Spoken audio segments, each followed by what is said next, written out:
வணக்கம். பழமொழி 400 அதிகாரம் நன்றியில் செல்வம். பாடல் 216.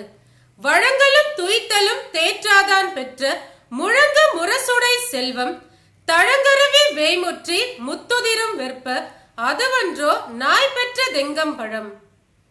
விளக்கம்.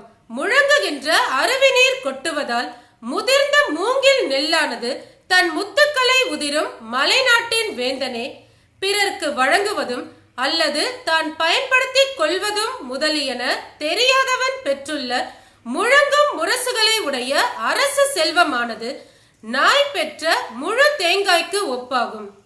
ஏனெனில் நாய்க்கு அந்த தேங்காயை தின்னவும் தெரியாது, பிறர் பயன்படுத்திக் கொள்ளவும் விடாது. இதன் கருத்து பிறருக்கு ஈதலும் தான் துய்த்தலும் இல்லாதவன் பெற்றுள்ள மிகுந்த செல்வமானது பயனின்றி அழிந்துவிடும். நன்றி.